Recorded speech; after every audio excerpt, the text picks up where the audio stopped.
तो फ्रेंड, हम यहाँ पर नेल पेंट में रबर क्यों बांध रहे हैं, और मैंने यहाँ चम्मच में जो ये वुडन वाली चम्मच होती है इसमें हमने ये क्यों लगाया हुआ है, और मैं यहाँ पर ये स्प्रे क्यों कर रही हूँ, और ये मैं क्या करने वाली हूँ। तो इसी तरीके की आज की बहुत ही कमाल की टिप्स हैं, देखना बिल्कुल मत भूलिएगा। चलिए बढ़ते हैं फर्स्ट टिप की तरफ। फर्स्ट टिप को देखते हैं। तो आजकल बरसात में बहुत सारी ग्रोसरी ऐसी होती है जिसमें कीड़े लग जाते हैं अंदर की तरफ। तो वहाँ पर हम कुछ ऐसा करें जिससे कि इसमें कीड़े ना लगे और हम इसको अच्छी तरीके से स्टोर कर पाए। क्योंकि जैसे हमारे पास मैक्रोनी है, पास्ता है, इस तरीके की चीज़ें हैं, इसे हम किलो आधा किलो तो ज़रूर लेकर के आते हैं, लेकिन इसे डेली नहीं बनाते। पता चलता है महीने में कभी एक बार बनाए, लेकिन लेकर के तो ज़्यादा आता है। अब इसको हमें लेना है एक स्कॉच ब्राइट, और इसको हमें रखना है अपने इस डिब्बे के अंदर। आप सोच रहे होंगे कि ये क्या करेगा, तो वाकई में ये कमाल करता है। एक बार आप इसको ट्राई करके ज़रूर देखिएगा। तो यहाँ पर मैं कुछ निकाल लेती हूँ क्योंकि पूरा भरा डिब्बा है, और उसके बाद में मैंने अभी भी मंगाया है, लेकिन मैं तुरंत इसको रख दूँगी जिससे कि मैं इसको पूरे साल के साल रखी रहूँगी, तब भी ये ख़राब नहीं होगा। इसका इस ब्रेड में क्या होता है ना, इसमें एक अजीब सी महक होती है जिसकी वजह से इसमें कीड़े नहीं लगते हैं। और दूसरी बात है, जो नमी बनती भी है चीज़ों में, ग्रोसरी में हमारे, वो ये सोख कर लेता है, तो इसकी वजह से कीड़े नहीं लगते हैं। पहले मुझे भी ये पता नहीं था, फिर मेरी एक फ्रेंड ने बताया कि बस कुछ नहीं करना है, स्क्रॉच ब्राइट को आप रख दीजिए और उसके बाद में देखिए कमाल, पूरे साल के साल आप रखे रहेंगे, इसमें कीड़े नहीं लगते हैं। और यही नहीं, सिर्फ आप पास्ता या मैक्रोनी में ही नहीं, आप इसको चावल दाल में भी रख सकते हैं, किसी भी चीज़ में रख सकते हैं, कोई भी चीज़ ग्रोसरी की हो। तो आप भी आजमा करके इसको ज़रूर देखिएगा। मैंने आजमाया तो मुझे 100% का रिजल्ट मिला है। चलिए बढ़ते हैं नेक्स्ट की तरफ। अब पता चलता है हम रेंट पर रहते हैं या हम ग्रोसरी लेकर के आए हैं और डिब्बे खाली नहीं है, तो हम क्या करते हैं, इस तरीके से पॉलीथीन में लगा करके नोट रख देते हैं। अब इससे क्या होता है, इसमें नमी जाती है और वो ख़राब होने लगते हैं। तो आपको करना क्या है, इस तरीके से उस पॉलीथीन को लपेटना है, ऐंठना है, देखिए इस तरीके से। अब इसमें जो भी एयर होगा वो एयर निकल जाएगा और ये बहुत अच्छी तरीके से इसकी नॉट लग जाएगी। इससे क्या होगा, इसमें बिल्कुल से नमी नहीं जाएगी। जब एयर नहीं होगा, कहीं पर जगह नहीं होगी, और इसको कहीं भी आप रख दीजिए, ना ये खुलेगा ना निकलेगा। जब आपको इसको यूज करना हो तब निकालिए और फिर से ग्रोसरी को अपना पैक करके रख दीजिए, देखेंगे बहुत ही सुरक्षित ये रखा रहेगा। चलिए बढ़ते हैं नेक्स्ट की तरफ। अब बरसात का सीज़न है, तो लाजमी है कि हम कितना भी कपड़े को सुखा करके रखें, कितना भी संभाल कर रखें, लेकिन कपड़ों से एक बैड स्मेल जो होती है, जो सीलन वाली बदबू होती है, जैसे ही हम इसको रख देते हैं उठा करके अपनी अलमीरा में कहीं पे, इससे आने लगती है। जब भी निकालेंगे पहनने के लिए तो बिल्कुल पहनने का मन नहीं करता है। और बिल्कुल देखिए एकदम सूखा कपड़ा है, फिर भी इसमें स्मेल आ रही है। तो ऐसा अगर आपके साथ में भी होता हो ना, तो एक छोटी सी टिप आप ज़रूर आजमाइएगा।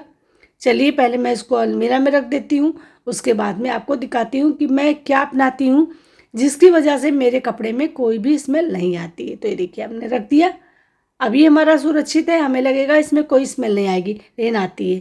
तो हमें यहाँ पर लेना है टिश्यू पेपर। ये टिश्यू पेपर सभी के घर में बहुत ही आसानी से मिल जाता है। अगर आपके घर में टिश्यू पेपर नहीं है तो आप कोई ऐसा कागज़ ले लीजिए जो बहुत ही हल्का हो।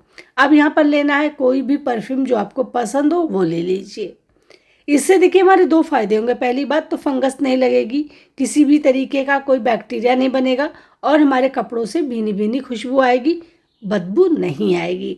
तो बस इसको इस तरीके से पैक करना है। पैक करके उसके बाद में इसको रखना है कुछ इस तरीके से जैसे मैं रख रही हूँ। ऐसा नहीं कि आप ऊपर डाल दें, तो कपड़ों के बीचों बीच में ले जाएं और इसको इस तरीके से रख दें। देखिए ये ऐसा रख देने से ना सारे कपड़ों में भीनी भीनी सी खुशबू आती रहेगी, या कहें कि पूरी अलमीरा में आती रहेगी, और कपड़ों की जो सीलन वाली बदबू है वो गायब रहेगी। दूसरी बात, इससे फंगस भी नहीं लगेगा।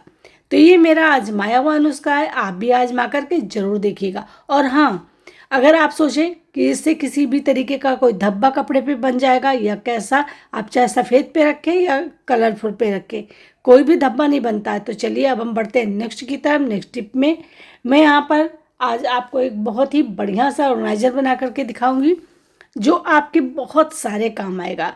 तो ब्लेड हमने ले लिया यहाँ पर, देखिए बिल्कुल नया ब्लेड निकाला और इसको मैं तोड़ करके आधा ले लूँगी। इस तरीके से हमें तोड़ लेना है, आधा ले लेना है।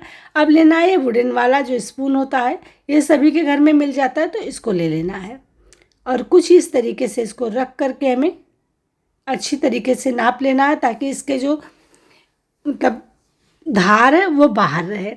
अब लेना है फेविक्विक, फेविक्विक को कुछ इस तरीके से फैलाना है और उसके बाद में इसको इस पर रख देना है, देखिए इस तरीके से।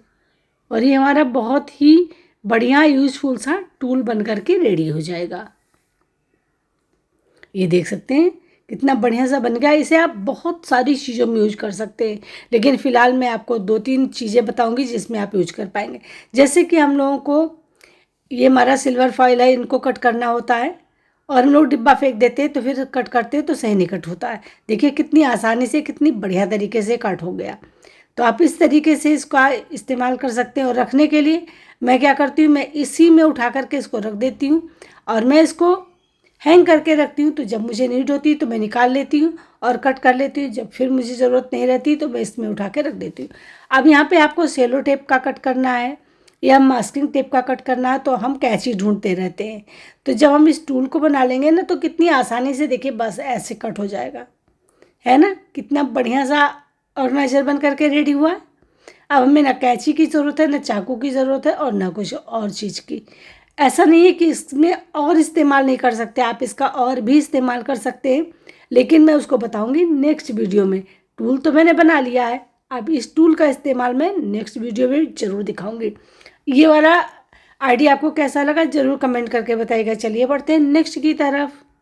अब इस तरीके के जो बैग होते हैं ये अक्सर हमारे घर आते हैं, लेकिन हम लोग क्या करते हैं, इनको डस्टबिन में कूड़ा डालने के लिए यूज कर लेते हैं या कभी फेंक देते हैं। दूसरी बात है, ये इतने बड़े बड़े होते हैं ना, जो फैले रहते हैं। तो चलिए आज इसका फोल्ड करने का तरीका दिखाती हूँ, जिससे आप इसको बैग में कहीं भी डालकर ले जाएंगे और इसमें सामान ला सकते हैं। और अगर तमाम सारे हैं तो इनको कहीं पर भी आप स्टोर कर पाएंगे बहुत ही सिंपल तरीके से।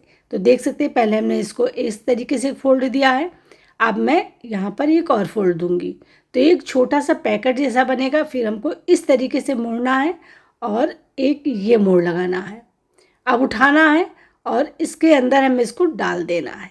तो ये हमारा एक छोटा सा पैकेट बन करके रेडी हो जाएगा। ये देख सकते हैं। अब आप इस तरीके से जब फोल्ड करके रखेंगे तो तमाम सारे आपके बैग्स जो है आ जाएंगे और ये बिल्कुल खुलते भी नहीं हैं। तो इस तरीके से आप भी बैग बना करके इस्तेमाल करिए, इसको संभाल कर रखिए। उम्मीद करते हैं आपको ये टिप पसंद आई होगी। अब ये देखिए दूसरा है, इसको भी मैं इसी तरीके से बना करके रख दूंगी।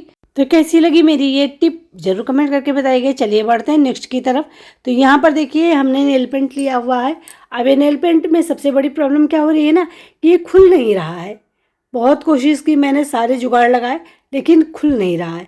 तो इसको खोलने का बहुत ही सरल सा तरीका आज आपको बताऊंगी। सारे लोगों ने मुझे कमेंट करके बार बार पूछा है कि नेल पेंट जब जाम हो जाती है, मतलब उसकी शीशी जब जाम हो जाती है, तो उसको कैसे हम ओपन करें। तो चलिए अब हमको बताते हैं बहुत ही सरल सा तरीका, जिससे आप फटाफट से इसको खोल पाएंगे। तो यहाँ पर लेना है एक मोटी वाली रबर बैंड जो इस तरीके से होती है, और इसको अच्छी तरीके से इस पर लपेट देना है। जितना टाइट आप लपेटेंगे ना, उतनी अच्छी तरीके से ग्रिप बनेगी और उतनी ही आसानी से। तो पहले में इसको दूसरी तरफ घुमाना है, उसके बाद में घुमाना है, तो ये बहुत ही आसानी से खुल जाएगी। जैसा कि आप देख रहे हैं सामने, हमने कितनी आसानी से इसको खोल लिया है। तो अब आज के बाद में जब भी आपकी नेल पेंट की शीशी जाम हो जाए और ना खुले, तो आप इसी तरीके से इसको खोलिए। कितना आसान तरीका है। उम्मीद करते हैं जिन जिन लोगों ने मुझे कमेंट किया था उनको ये टिप मिल गई होगी, उनको ये आंसर मिल गया होगा। और ये टिप है भी बहुत ही कमाल की। तो बस रबर को इस तरीके से निकालिए और रख दीजिए। अब देखिए क्या होता है ना, यहाँ ग्रिप नहीं बनती, तभी ये खुलता नहीं है, और जब हम ग्रिप बना देते हैं तो आसानी से खुल जाता है। कैसी लगी टिप जरूर बताइएगा। चलिए बढ़ते हैं नेक्स्ट की तरफ। नेक्स्ट टिप भी है बहुत ही कमाल की। तो यहाँ पर हमने ले लिया है इस तरीके के तमाम सारे रबर बैंड। अब हम सभी के घर में ये ज़रूर होता है, क्योंकि ये बहुत काम आता है, मतलब हज़ारों कामों में ये यूज होता है। तो अगर घर में आपके ना होना तो सबसे बड़ी टेंशन होती है कि कोई भी रबर नहीं बचा है, अगर ज़रूरत पड़ेगी तो क्या करेंगे। क्योंकि इसको हमें ग्रोसरी को भी स्टोर करना होता है, बहुत सारी चीज़ों को भी पैक करना होता है। लेकिन ये क्या होता है, बरसात में सबसे बड़ी प्रॉब्लम करता है कि ये चिपचिपाने लगता है, ख़राब हो जाता है। तो यहाँ पर आपको डाल देना थोड़ा सा टेल्कम पाउडर, जो भी आपके घर में हो, कोई ज़रूरी नहीं है कि बिल्कुल नया होना चाहिए, एक्सपायर हो वो भी चलेगा। और इस तरीके से हिला देना, हिला करके अब आपको रख देना है। अब आप इसको पूरे साल के साल रखे रहोगे ना, ये बिल्कुल से ख़राब नहीं होगा। जो चिपक करके ख़राब होता है ना, वो उस प्रॉब्लम से आज बच जाओगे। बहुत ही कमाल की टिप है, इसको आप ट्राई करके ज़रूर देखिएगा। उम्मीद करते हैं छोटी सी टिप थी लेकिन थी काफ़ी यूजफुल, क्योंकि रबर बैंड के बिना हमारा काम बनता नहीं है। तो चलिए अब हम बढ़ते हैं नेक्स्ट की तरफ। आजकल सबसे बड़ी प्रॉब्लम हो रही है, जूते अगर धुल गए हैं तो ये सूखते नहीं हैं। ऊपर ऊपर तो सूख जाते हैं लेकिन अंदर की तरफ ये पूरे गीले रहते हैं। और हमें इसको सुबह पहनना है अगर, तो हम इसको कैसे सुखाएं? तो चलिए आपको हम बताते हैं बहुत ही सरल सा तरीका, कि रूम के अंदर भी अगर आपके जूते भीग गए हैं या आपने धुले हैं और सूखे नहीं हैं, तो इसको सुखाएं कैसे कि आप सुबह इसको पहन सकें। तो यहाँ पर आपको एक कैरी बैग जो है ना, इसको लेना है। इसका जो कपड़ा होता है बहुत अच्छा होता है और ये नमी को सोख करने के लिए बहुत ही बढ़िया है। अब इसको आपको क्या करना है, इस तरीके से लेना है और पूरे में भर देना है। देखिए इस तरीके से जितनी भी नमी होगी ये पूरा सोख कर लेगा, ऊपर फैन चलता रहेगा तो ये फटाफट से सूख जाएगा। अब देखिए हमने क्या किया, इसको दबा दिया है, जिससे कि सारे जूते में जितनी भी नमी होगी सब ये सोख कर लेगा। दूसरे जूते में भी मैंने देखिए इसी तरीके से रख दिया और ये देखिए जीभी को इस पर रख करके दबा दिया। अब ये देखिए सुबह जूता बिल्कुल सूखा मिलेगा, और जबकि अंदर से ये बहुत ज़्यादा भीगा हुआ था। तो ये टिप बहुत ही कमाल की है और ये सभी के लिए यूजफुल है। इसको आप भी ट्राई करके ज़रूर देखिएगा और उसके बाद में मुझे बताइएगा कि वाकई में ये टिप आपके लिए काम लायक थी या नहीं। तो चलिए फ्रेंड, आज वीडियो का यहीं पे एंड करने वाले हैं। मिलेंगे आपसे नेक्स्ट वीडियो में नेक्स्ट टॉपिक के साथ में। और फ्रेंड हाँ, आप मेरी वीडियो को कहाँ से देख रहे हैं, मतलब कहाँ शहर देश से देख रहे हैं, ज़रूर कमेंट करके बताइएगा। तो चलिए मिलते हैं कल, तब तक के लिए bye bye, take care, thanks for watching.